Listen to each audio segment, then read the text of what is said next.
راتوں رات میرے بندوں کو، وہ 6 لاکھ کے لشکر کو بنی اسرائیل کے یہاں سے لے کر نکل جاؤ، بے شک تمہارا پیچھا کیا جائے گا، یہ لوگ تمہارے پیچھے آئیں گے۔ وہ پیچھے آئے تو سمندر میں اللہ نے راستہ بنا دیا، بنی اسرائیل تو نکل گئے، اور اسی راستے میں جب فرعونی نکلنے لگے تو اللہ نے دونوں پارٹ ملا دیے، قرآن میں آتا ہے تو تباہ و برباد کر دیا۔ صحابہ نے کہا یا رسول اللہ وہ بڑھیا کا کیا قصہ ہے؟ تو آپ فرمایا کہ ہوا یوں کہ جب بنی اسرائیل مصر سے نکلے شام جانے کے لیے موسیٰ علیہ السلام کے ساتھ، تو وہ راستہ بھول گئے، تو حضرت موسیٰ علیہ السلام نے جو بنی اسرائیل کے علماء تھے نا، ان کو بلایا، ان سے مشورہ کیا جائے کہ یہ مسئلہ کیا ہے۔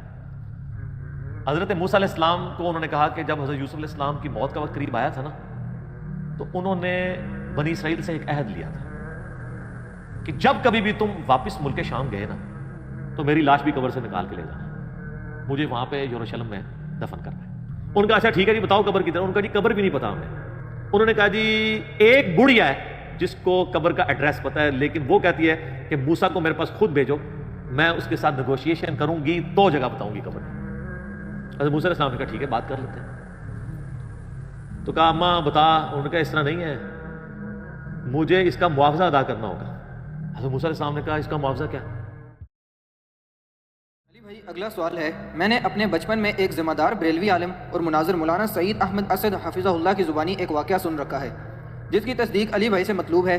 کیا یہ واقعہ درست ہے کہ سیدنا موسیٰ علیہ السلام جب مصر سے شام کے لیے نکلے تو اپنے ساتھ حضرت یوسف علیہ السلام کا جسم مبارک بھی قبر اقدس سے نکال کر ہجرت کو روانہ ہوئے تھے؟ پلیز وضاحت فرما دیں۔ لیکن یہ جو سعید احمد اسد صاحب ہیں نا جی حفظہ اللہ تعالیٰ، ان سے میری ملاقات بھی آپ کو پتہ ہے فیصل آباد میں ہوئی تھی۔ یہ بریلوی مکتب فکر کے چند ایجوکیٹڈ علماء میں سے۔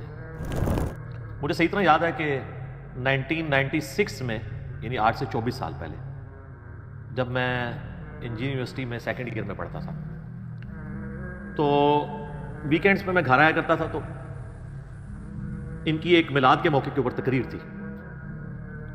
اس تقریر میں نے پہلی دفعہ شیخ ناصر الدین البانی رحمہ اللہ تعالیٰ کا نام ان کے منہ سے سنا تھا۔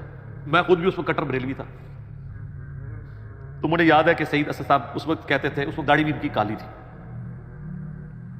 کہ اس وقت البانی صاحب بھی زندہ تھے۔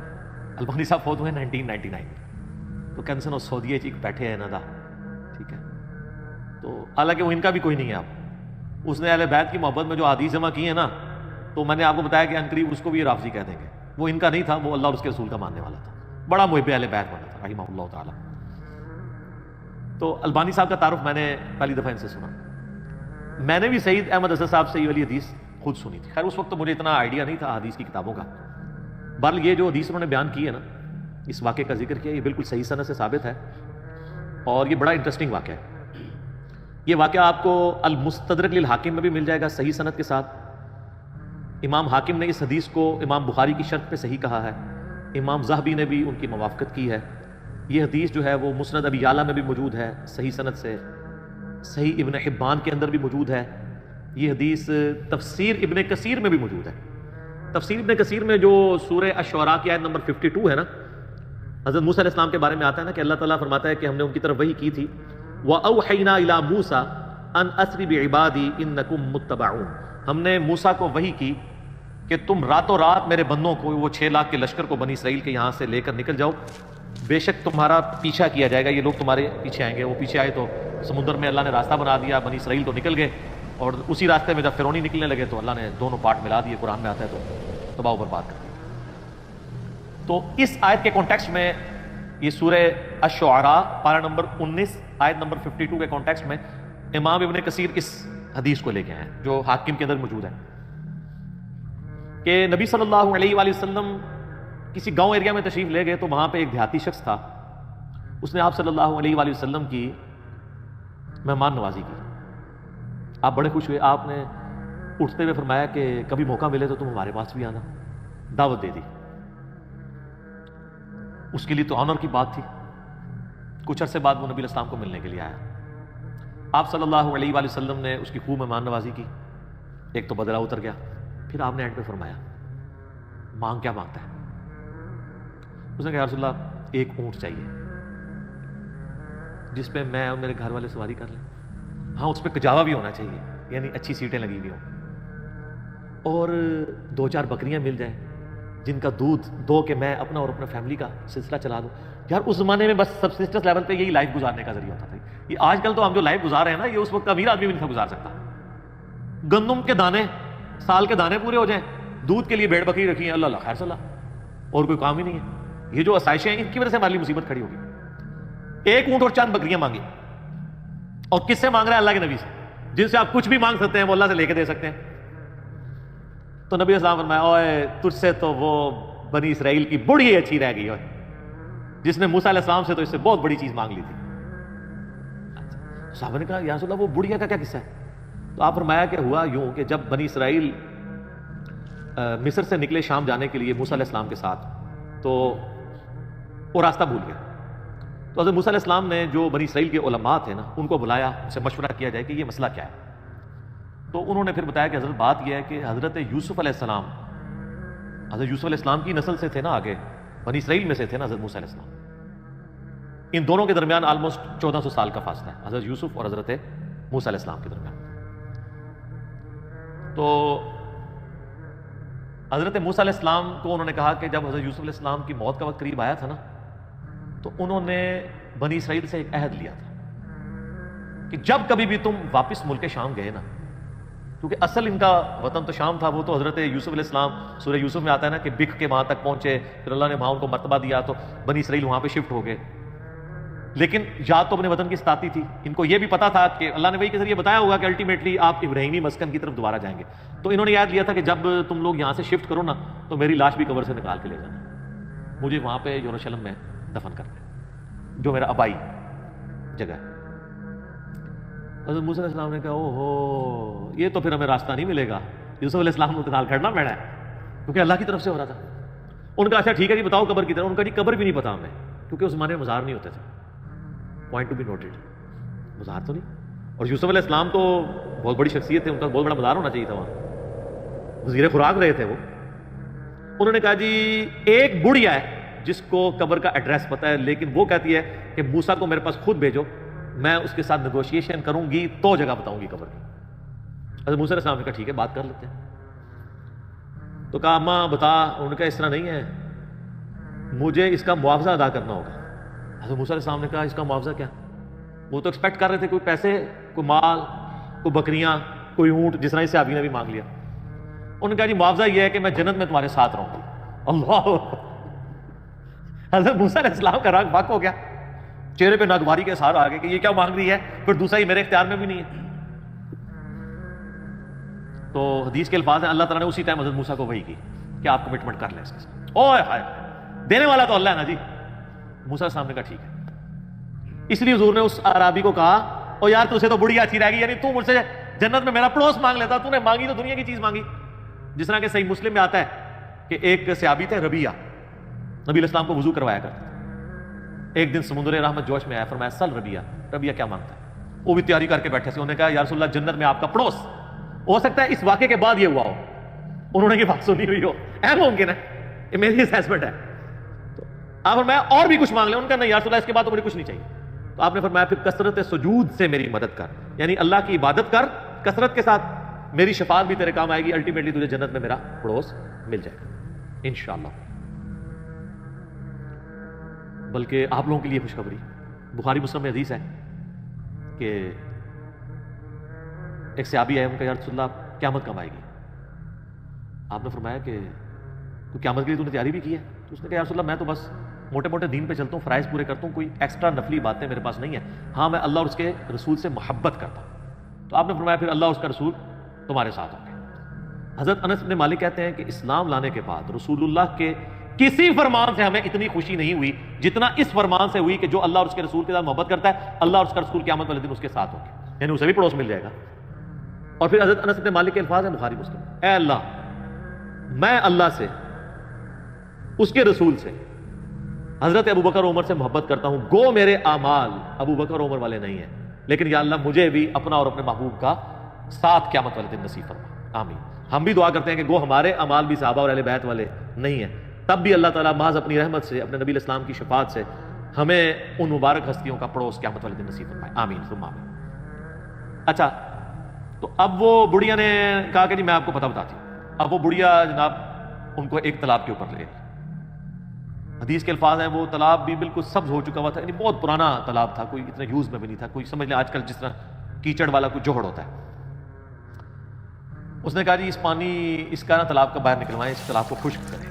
وہ تالاب خشک کیا گیا تو اس کی بیسمنٹ کے اندر اس نے نا ایک جگہ لوکیٹ کی کہ یہاں پہ آپ کھودیں، یہاں پہ اس کی قبر ہے. یہ دسو کسی لبنی سی اس مانے علم غیب ہی نہیں سی ہوتا، نہیں تو لب جانا.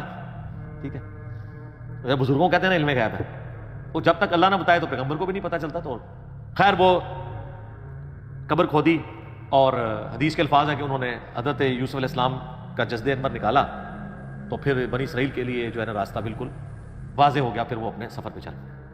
تو یہ حدیث ہے جس میں حضرت یوسف علیہ السلام کا جسد انور وہاں پہ شفٹ کرنے کی بات. لیکن اس حدیث کے اندر ایک اشکال بھی ہے، میں اس کو کلیئر کر دوں.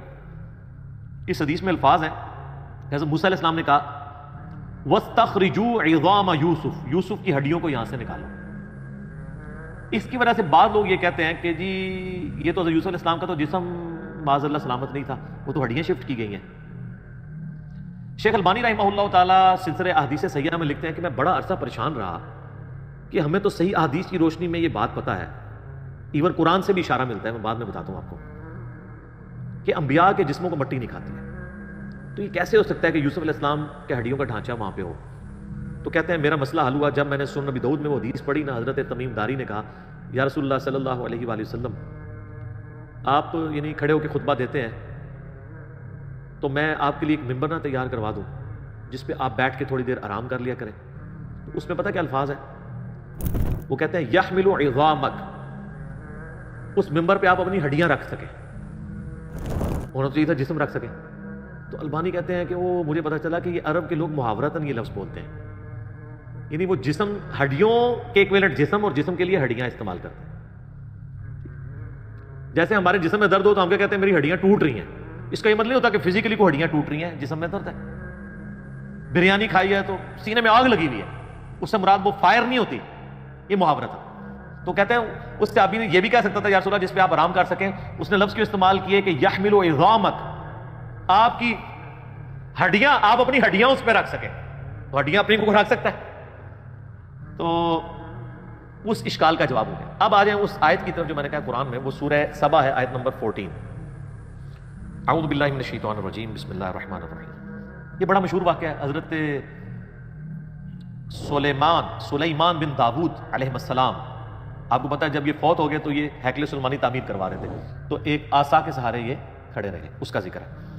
فلما قضینا علیہ الموت، جب ہم نے ان پر موت وارد کر دی، ما دلہم علی موتہ الا دابۃ الارض تأکل من سأتہ، تو ان کی موت کی خبر نہیں دی مگر اس زمین کے کیڑے نے جو ان کے عصا کو کھا گیا.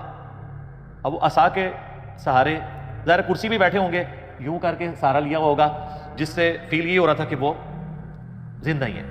لیکن کسی جن کی یہ بھی جرت نہیں ہوئی ہے کہ روب اتنا تھا کہ کسی کی یہ بھی نہیں ضرورت ہوئی کہ کہیں فوت ہی نہ ہو گئے ہوں، کہ اٹھ کے نماز بھی نہیں پڑھ رہے، کتنے دنوں سے جسم اسی طریقے سے ہے، اتنی بھی ان کی ضرورت نہیں تھی، ڈرتے تھے.